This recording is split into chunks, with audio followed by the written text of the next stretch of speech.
Hi friends, welcome to the my YouTube channel learning student. आज हम लेके आए हैं आप लोगों के लिए क्लास 12th का वेरी इंपॉर्टेंट क्वेश्चन जो कि है व्हीटस्टोन सेतु।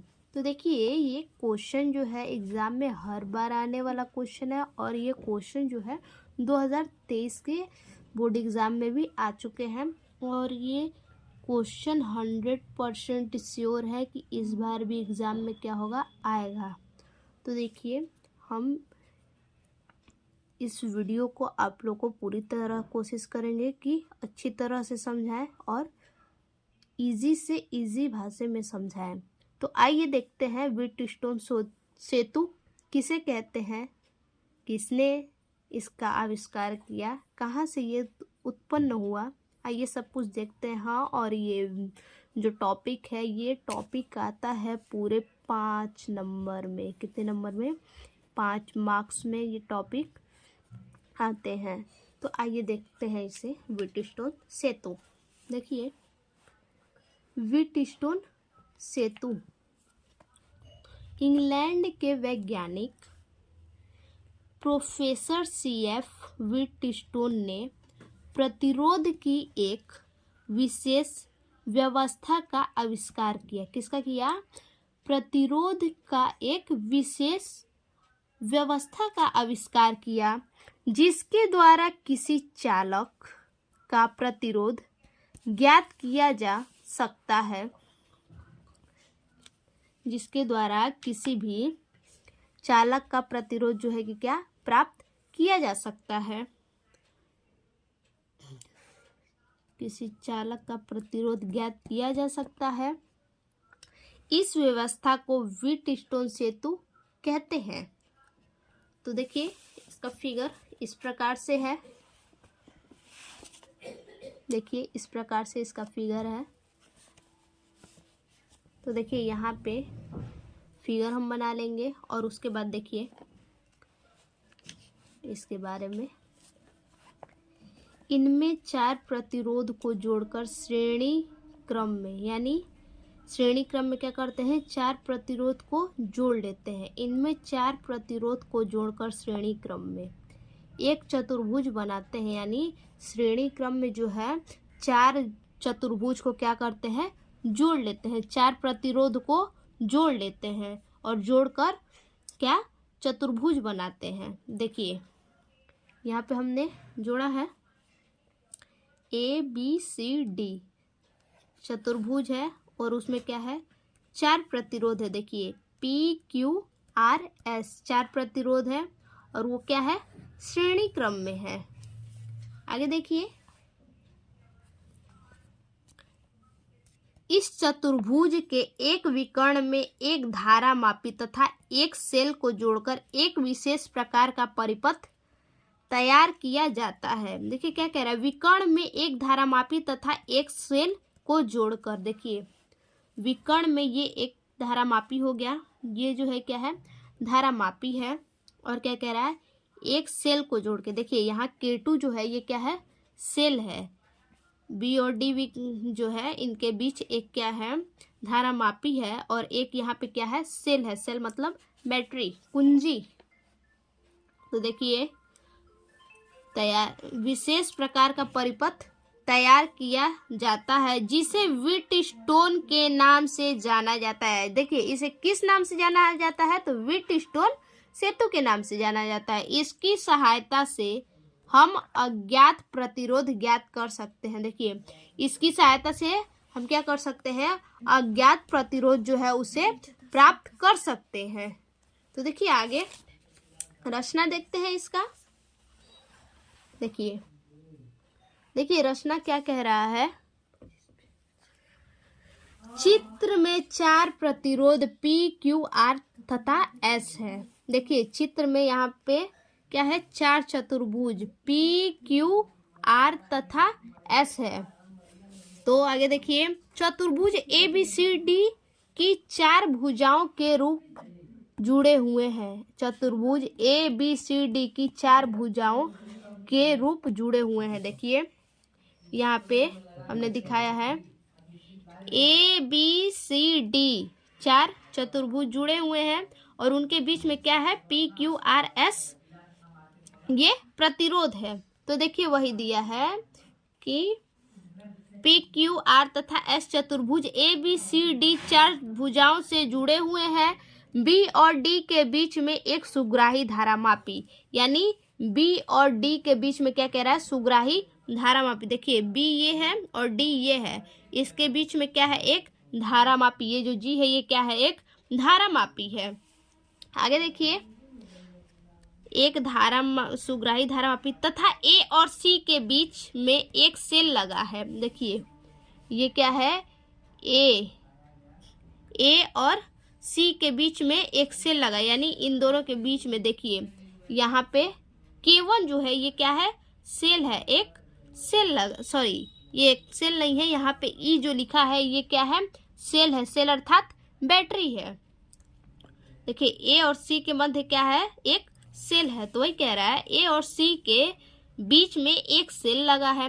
K1 और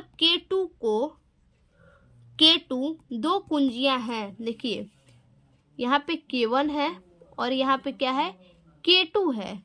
ये क्या है, K2 है, यानी दो कुंजियां हैं।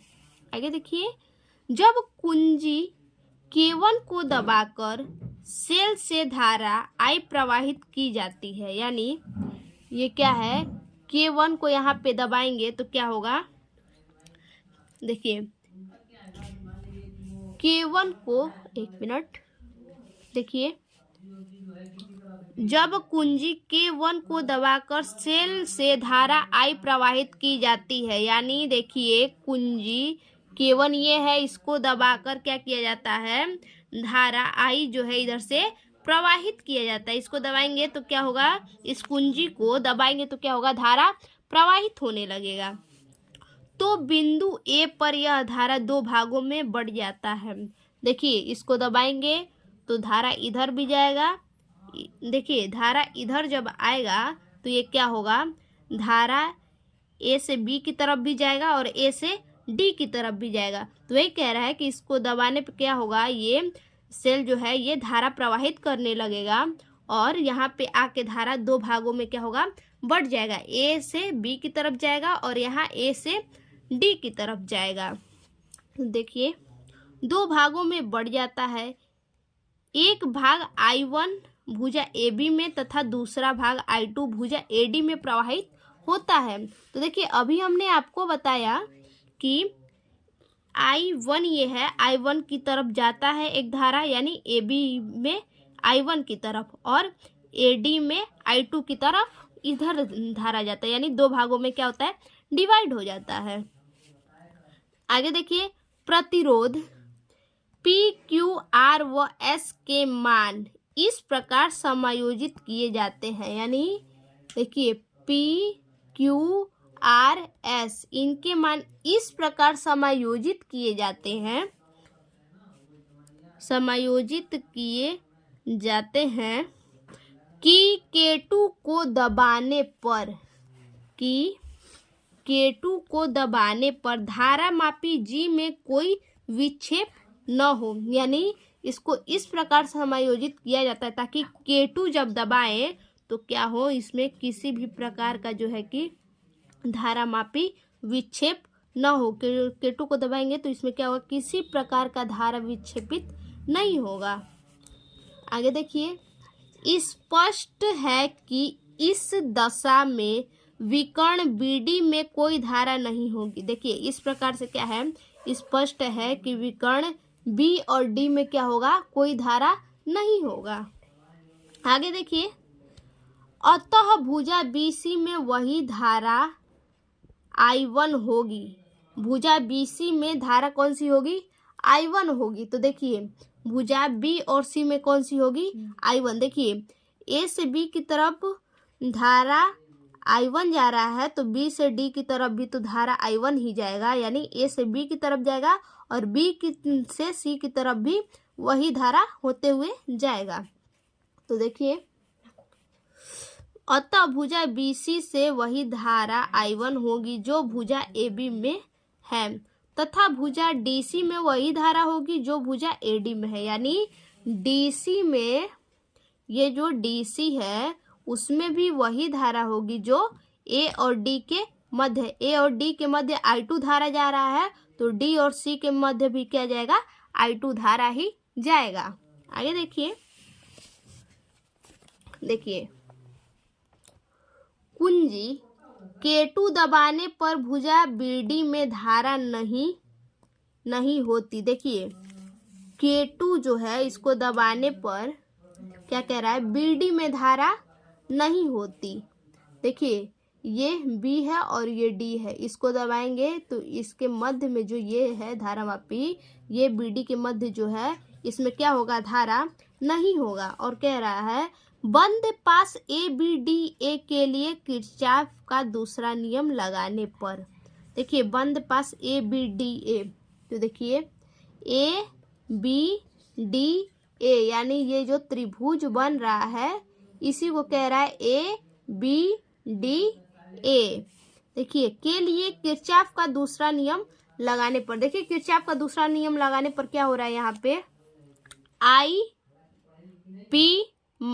I1P माइनस I2R, यानी इन त्रिभुज से, ये जो त्रिभुज है इससे क्या कह रहा है कि I1P यानी यहाँ पे I1 है और ये P है, माइनस यहाँ पे I2R, यहाँ पे I2 है और R है, तो इसको और माइनस इसको किए तो क्या होगा, बराबर 0। अब दूसरा देखिए, इसी प्रकार बंद पास BCDB के लिए, यानी दूसरा त्रिभुज BCDB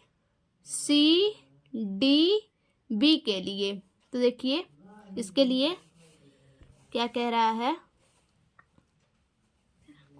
I1Q माइनस I2S। देखिए I1Q और यहाँ पे I2S, तो I1Q माइनस I2S बराबर इसका भी क्या होगा, 0। तो आगे देखिए, समीकरण 1 को समीकरण 2 से भाग देने पर, तो आइए देखते हैं भाग देने पर।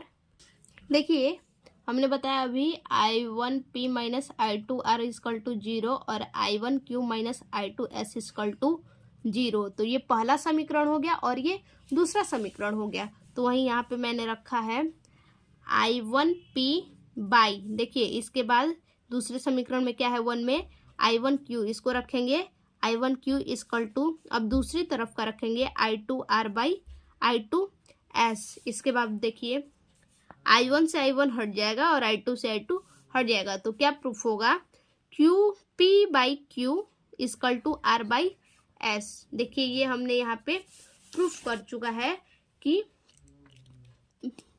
P बराबर R है और Q बराबर P बाई Q के बराबर क्या है, R बाई S। यानी यहाँ आप देख सकते हैं कि क्या है, P बाई Q यानी P बाई Q बराबर R बाई S।